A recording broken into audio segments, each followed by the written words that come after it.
Hello, beautiful ones.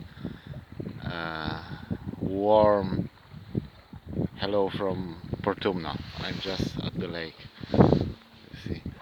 Mm, Recently, I had a very important, I think, very profound for me vision.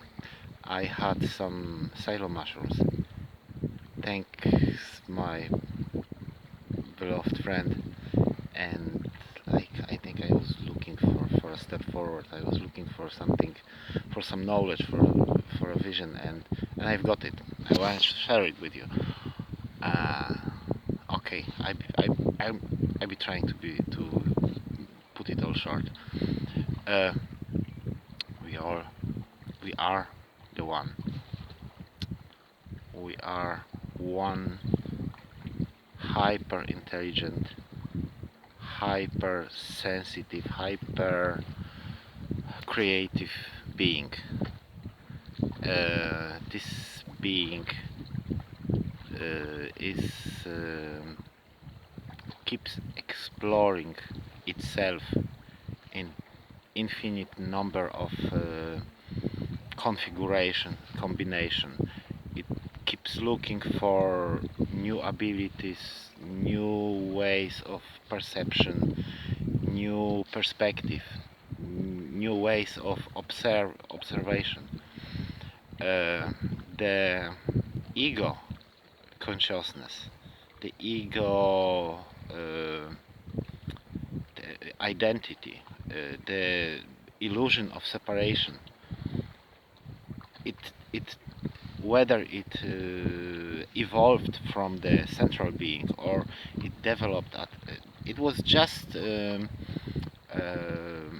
done intentionally as an experiment to looking for different experience, different areas to conquer, different spaces, different ways of perception, looking for new skills, new abilities. It's just the way the big, huge being, everything what is evolves. Uh, Now, when it happened, the central being, the headquarter, lost communication with the single beings. They got the ego consciousness. So same way like animals, the central being uh, communicates animals through the nature, through, for example, seasons, through day and night, through wind, sun, all the nature, natural events.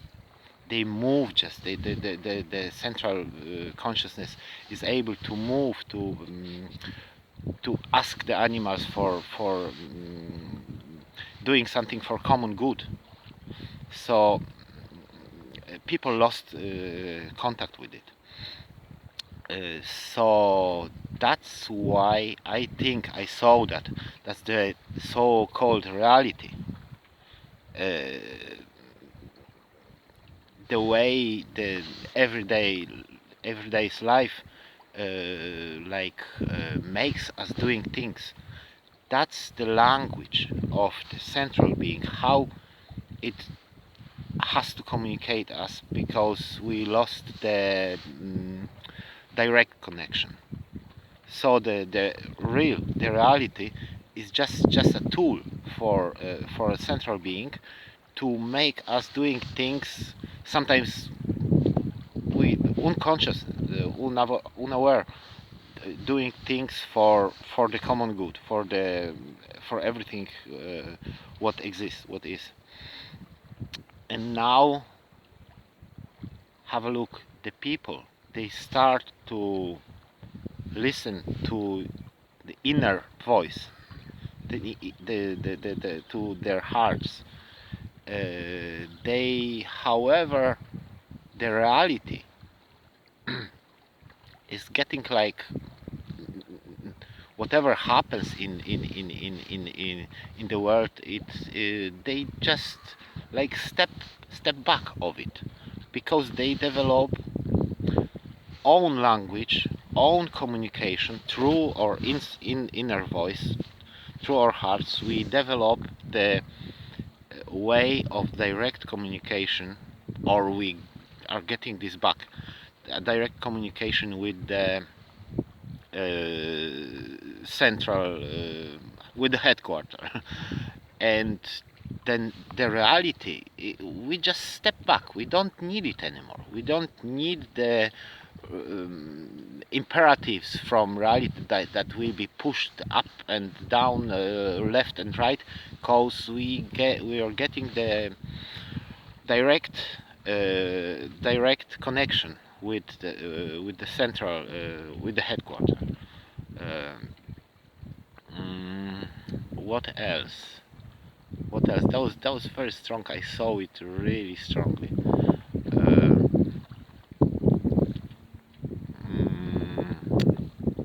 just to, I would compare it to like one cell in my body.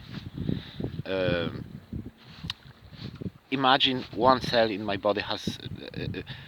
I want to move my arm, and one cell or few cells doesn't want to do it, so they don't listen the inner voice. I think that's what the way I communicate with my cells is like. For them, they think it's the inner voice, the voice from the God, from the central, from the headquarters. And if one of them doesn't want to move, uh, the movement will be done anyway, because the most of them will be done that, will do that. So what I might say about it, that the free will on the level, on the ego level, is a little bit fictional, because some things we are a crest on the huge wave, and the wave goes whether we like it or not. When we listen our inside voice, we flow with it, we help it, we are in synchronization. If we go against our inside voice, we it causes suffering. It's like from for the cell, from my muscle. If the cell goes with the other cells, goes with the inside inner voice, it it brings happiness in her life probably. If it goes against it, doesn't want to move with it, it brings suffering. That's my impression from the vision.